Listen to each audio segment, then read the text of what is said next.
tal, lectores de AF Medios? Agradecemos el favor de su atención en esta noche de Focus, este 2 de octubre del 2024, y como siempre es un gusto poder platicar con Rubén Pérez. ¿Cómo estás, Rubén? Muy bien, muchas gracias, Esaú.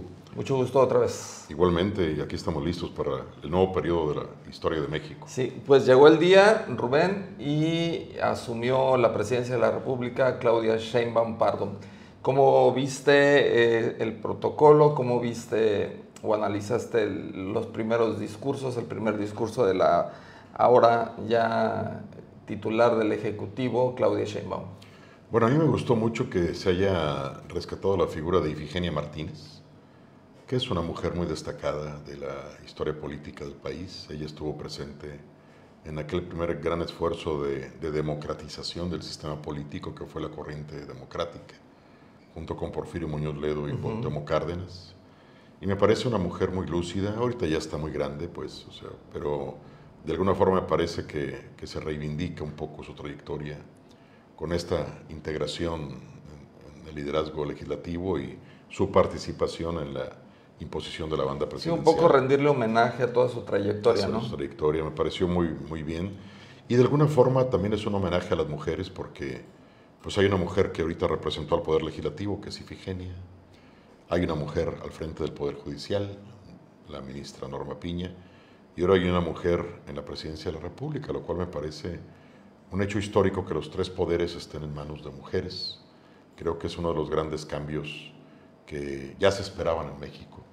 En Colima no nos podemos quejar, en Colima tuvimos tres poderes en manos de mujeres, muchas décadas antes. Sí, claro. Cuando estuvo la maestra Griselda Álvarez de gobernadora, había una mujer presidiendo el Congreso, si mal no recuerdo era la diputada Yolanda Verduzco, no recuerdo su apellido, y perdón, le tuve mucho aprecio a ella. También estaba una mujer presidiendo el Supremo Tribunal de Justicia del Estado. Vaya, entonces, en Colima no hemos estado tan mal, nos adelantamos, nos anticipamos a esto que ahorita está viviendo el país. ¿Cómo ves los primeros discursos de la ya titular del Ejecutivo?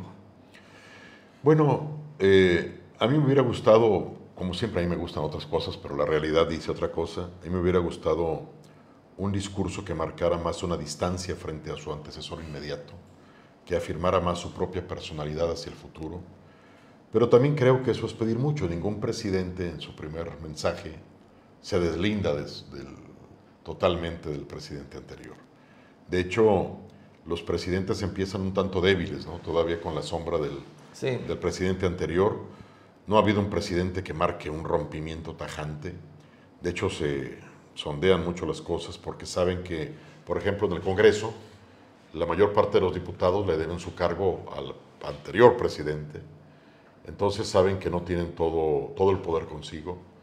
Y entonces los presidentes, en este caso, bueno, es una mujer presidenta, empiezan a afinar su estilo y a tomar un pleno control del poder hasta pasando un par de años, a veces hasta la primera mitad de su administración. Entonces yo creo que aquí la presidenta pues todavía va a mantener una visión inercial hacia el anterior gobierno y una visión de mucha cautela frente a las propuestas, frente a los compromisos y frente al estilo personal del anterior presidente. Sí, fue políticamente correcta, ¿no? Así es. Tuvo mucha deferencia para el Demasiado. expresidente Andrés Manuel López Obrador. Muchos analistas también señalaban que prácticamente era una oda para Andrés Manuel, su primer discurso. Señala también su decálogo, que prácticamente es el mismo decálogo que tuvo Andrés Manuel López Obrador hace 6 años. Y también hace algunas referencias en torno a lo que será su gobierno, pero ya muy después de la mitad de su discurso, ¿no? Se dedicó a la primera parte pues, a rendirle pues, prácticamente un homenaje a Andrés Manuel López Obrador, agradecerle todo lo que pasó y también pues, a dejar como claro que la huella que ella va a seguir es la de él, ¿no? Sí. Ahora, lo que más llamó la atención, paradójicamente, en este proceso, no fue su mensaje, sino el gesto que tuvo de darle un beso en la mano A Manuel Velasco. a Manuel Velasco, del Verde Ecologista, gobernador de Chiapas, lo cual a todo el mundo lo sorprendió porque, bueno, los rituales de asunción de la presidencia eran un ritual de besamanos, según los viejos críticos del sistema político. Decía Germán Dehesa, le dejaban la mano en calidad de sope mal cocido a los presidentes, ¿verdad? Después de toda la saludadera que tenían que hacer. Pero aquí la que da el beso a una mano es la presidenta y se la da a una figura política por lo menos controvertida, que es Manuel Velasco, que ha tenido pues una trayectoria política bastante llena de sinsabores y de altibajos frente a la opinión pública. No se sabe qué pasó allí. En algún primer momento los difusores del lado gubernamental en distintas redes sociales dijeron que era inclusive dijeron que era un montaje que había hecho algún personaje oscuro de la derecha, etcétera, etcétera. Y otros decían que estaba mal en un cuadro, había mucha gente que decía que no era cierto. Y al día siguiente la misma presidenta aclaró que sí lo hizo. Sí, lo declara y dice que es una actitud que es muy recurrente en ella, que lo ha hecho muchas veces, que no es nuevo y pues que acepta que lo hizo, ¿no? Y ella dice que bueno, que es una reciprocidad, que antes los hombres le besaban la mano a las mujeres y que ahora ella le besa la mano a los caballeros, lo cual me parece perfecto, pero bueno, yo no tengo nada que objetar, pero me pareció que llamó mucho la atención y fue parte de la controversia del inicio de la administración. ¿Qué opinas del decálogo que señala en su discurso de Asunción? Fíjate que no le presté una gran atención al decálogo, precisamente porque lo vi muy similar al del presidente. Sí, señala que, bueno, primero los pobres, sí. que no puede haber un gobierno rico con un pueblo pobre, que los funcionarios deben ser honestos, honrados, que la democracia es el principio máximo, que el gobierno debe ser del pueblo y para el pueblo, prohibido prohibir, lo mismo que decía Andrés Manuel, la libertad es la esencia de la democracia, señala, el desarrollo y el bienestar del pueblo solo pueden fortalecerse con el ciudadano y con ellos, el derecho a la equidad sustantiva, la paz y la fraternidad entre las naciones, la política se hace con amor y no con odio, felicidad, esperanzas, y que condenan pues el machismo, el racismo, el clasismo y la discriminación. Lo que me llamó la atención fue que aparte de ese decálogo presentó 100 propuestas de gobierno, que ahí es donde sí me concentré un poco más, sí, estuve claro. estudiándolas. El decálogo me pareció una repetición de Andrés Manuel, ¿no? Un rosario de buenas intenciones que la verdad yo creo que nadie en su sano juicio puede estar en contra, me parece excelente. Y ojalá esos sean principios que guíen en realidad la marcha de la administración, que no sean solo palabras, ¿verdad? Y en cuanto al resto de los compromisos, bueno, vi algunas cosas que eran muy de entrada me parece un gran esfuerzo presentar 100 líneas de trabajo, un gran esfuerzo por lo menos intelectual de estar, ella de seguro las vio, las revisó, las formuló, las reanotó, y eso me parece un buen inicio. Yo vi algunos puntos que nadie puede estar en contra de ellos, que bueno que se presenten, pero hay otros que me llamaron la atención porque presentan algunas consideraciones que vale la pena analizar, ¿no? Que vale la pena someter a consideración dentro de la situación general del país. Por ejemplo, uno de esos puntos decía que se va a respetar la autonomía del Banco de México, lo cual me parece esencial. Creo que era necesario que lo dijera ella.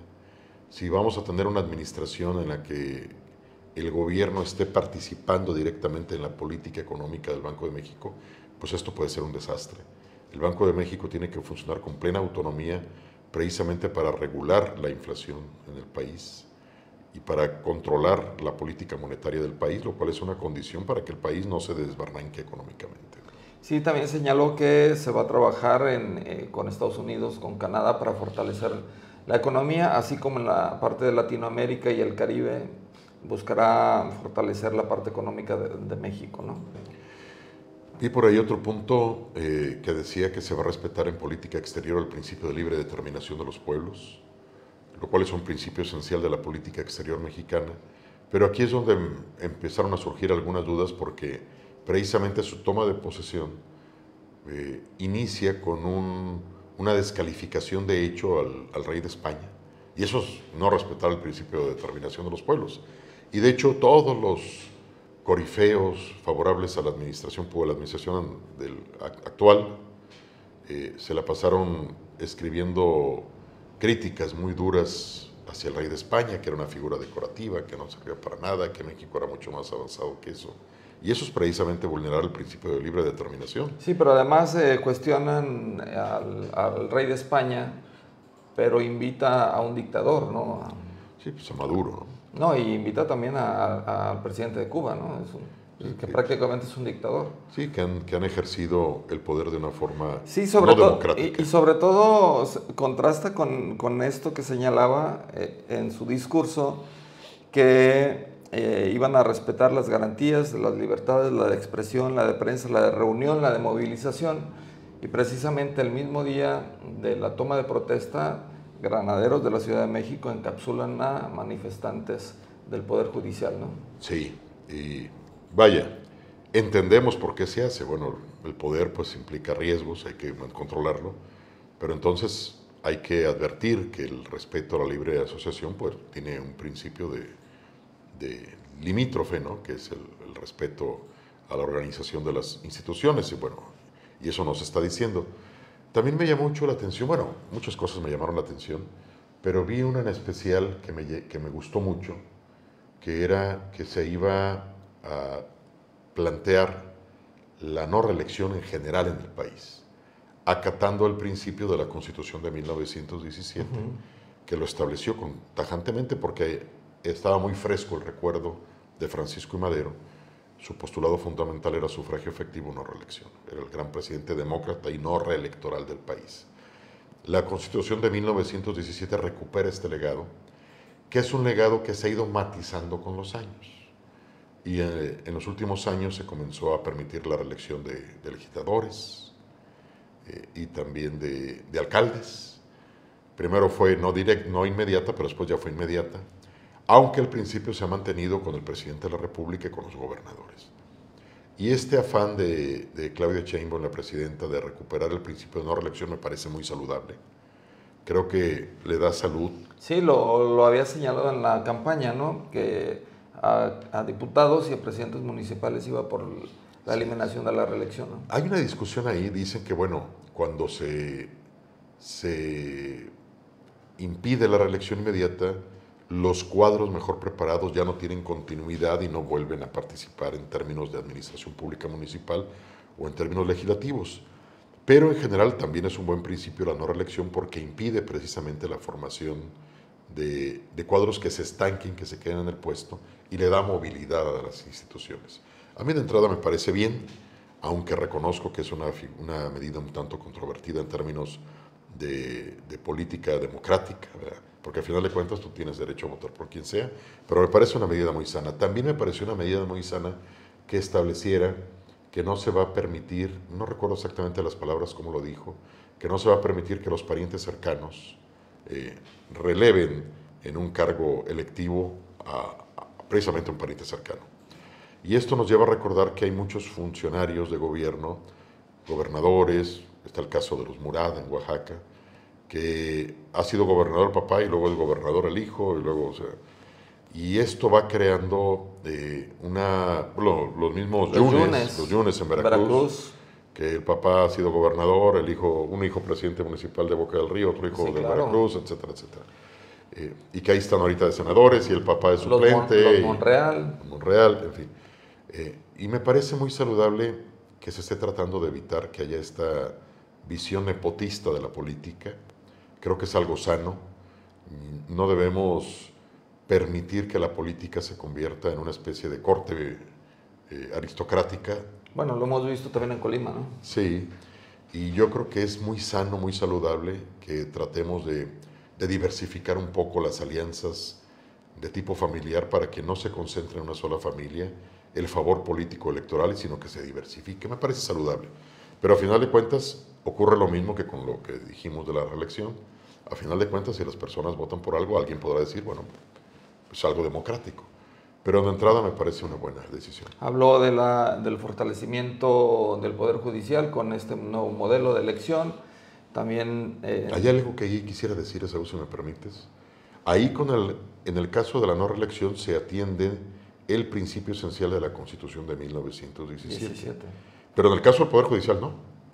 El Poder Judicial, los constituyentes de 1916, 1917, los constituyentes de Querétaro, revolucionarios, establecieron con toda claridad que el Poder Judicial no debería estar sujeto a elección, considerando la experiencia que habían tenido con la Constitución anterior, que era la de 1857.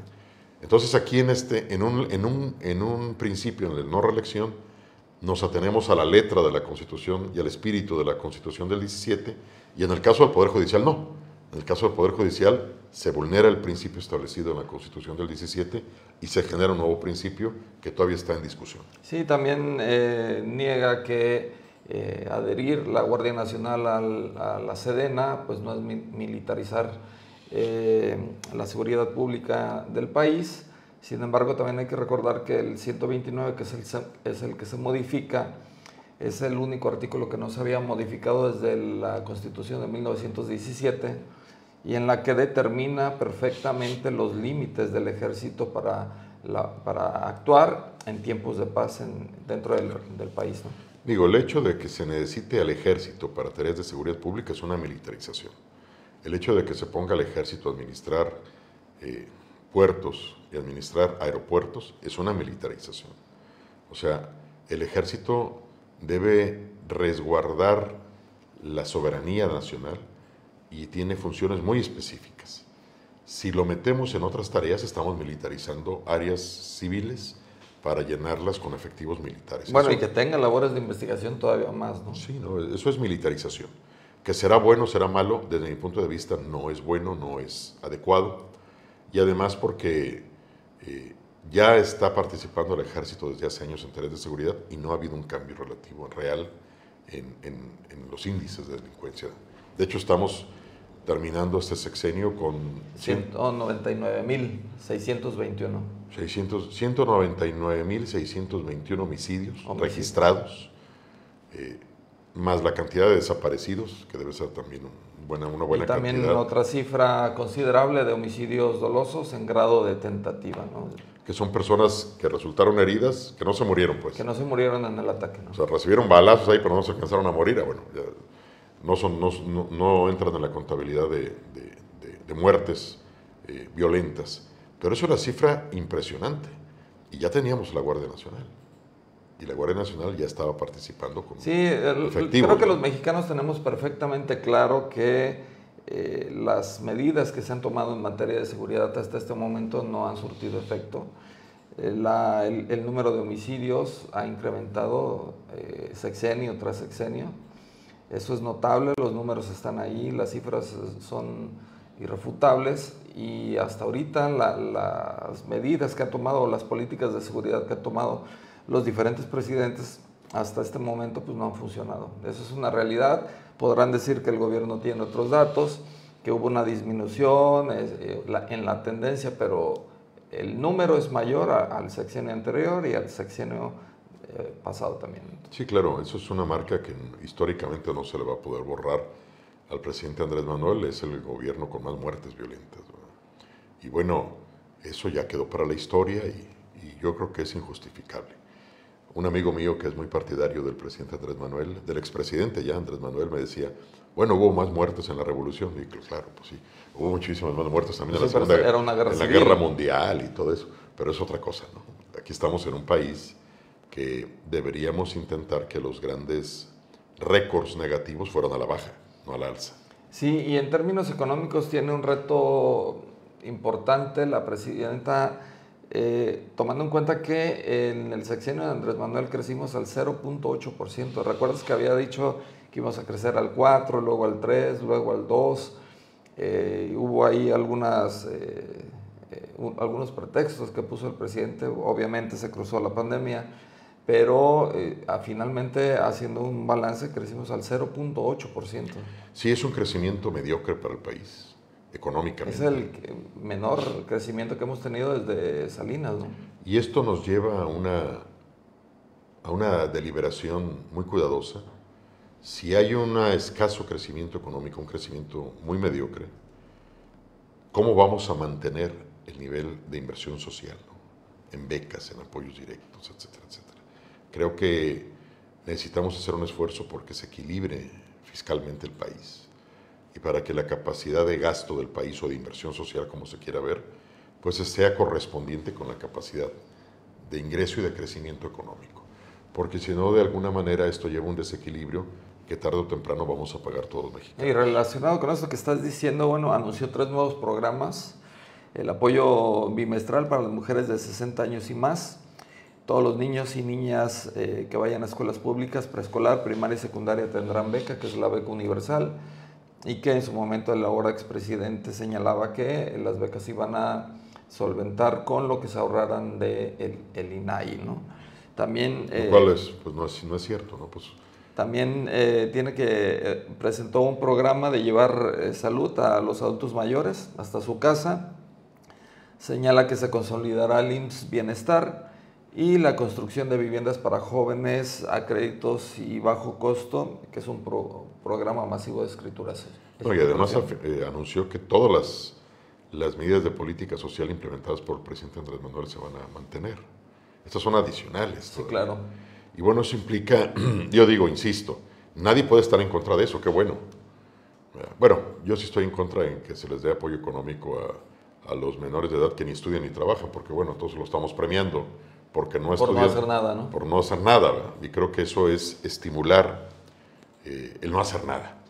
Se tiene que estimular de otra forma, digo, a ver, no haces nada, bueno, te voy a dar un apoyo económico a cambio de que estudies, o te voy a dar un apoyo económico a cambio de que te canalice a un trabajo. Bueno, eso está muy bien. Pero si se da un apoyo económico nada más por no hacer nada, me parece que es un incentivo al revés.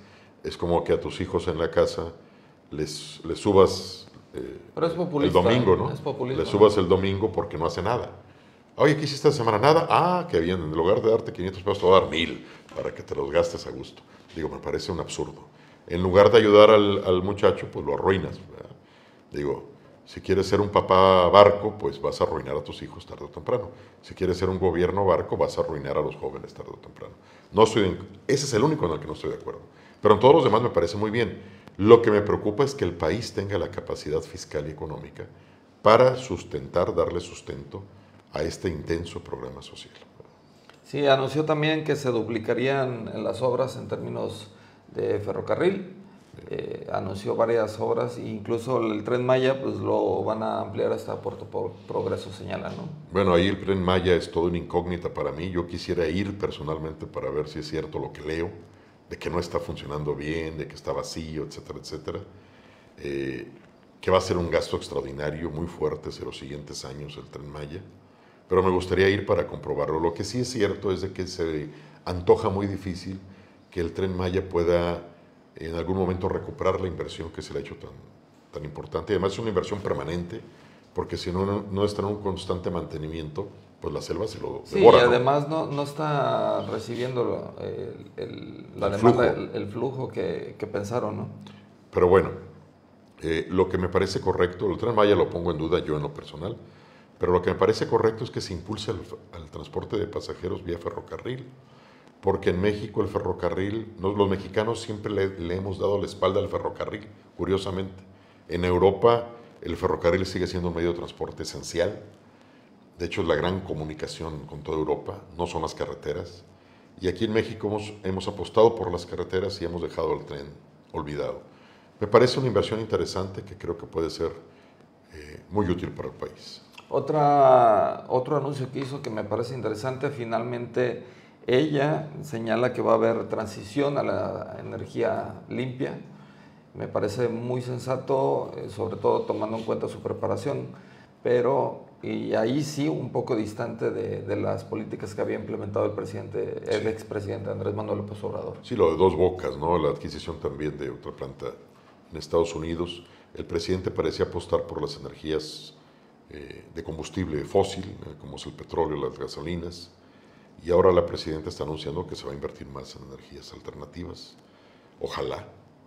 Digo, creo que hay mucho que hacer al respecto y tenemos que ir metiéndonos en la nueva ola del cambio climático y de la renovación energética del mundo.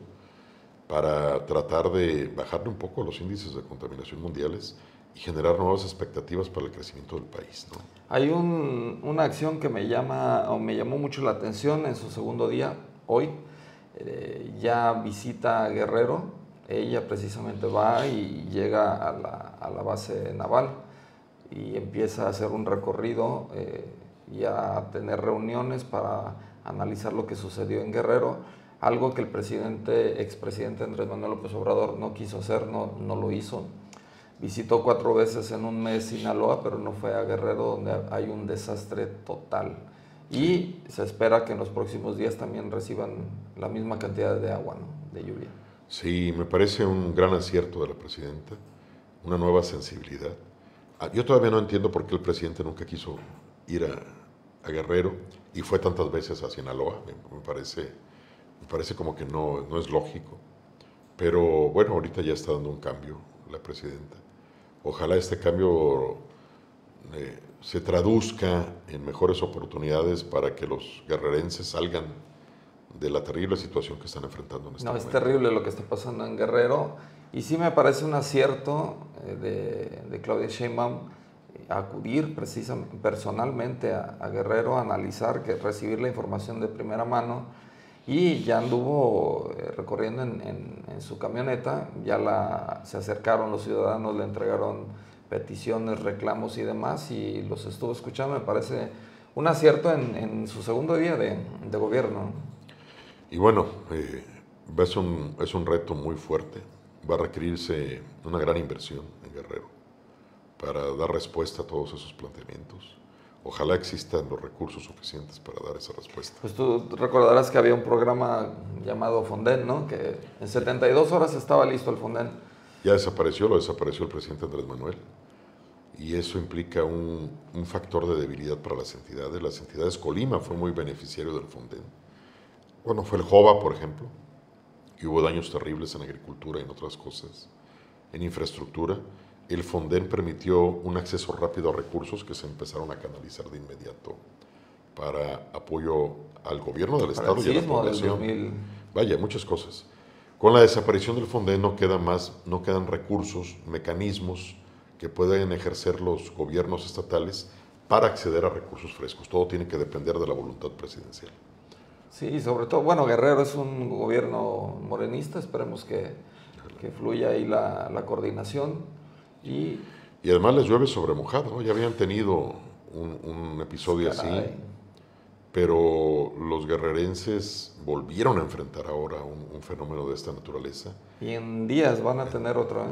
Yo creo que ya a estas alturas ya debería haber un sólido fondo financiero dedicado exclusivamente a Guerrero. Digo, pues ahí están los gastos, y esos fondos se tienen que crear para que precisamente la administración estatal, en coordinación con la federal, tengan acceso a recursos que permitan desplegar acciones inmediatas en beneficio de la población. Si no, otra vez es volver al rato llega otra vez otro desastre y hay que volverle a hablar a la presidenta para que vuelva a ir y se dé cuenta y otra vez ve a ver qué se puede hacer para Guerrero. Yo creo que la experiencia indica que algo se tiene que hacer de forma de fondo, ¿no? Para atender las calamidades que está enfrentando esta población. Sin necesidad que esté yendo la presidenta. Sin necesidad de que tengamos que estar dependiendo del favor presidencial en cada momento. Claro, hoy me llamó la atención el primer mañanera de Claudia Sheinbaum.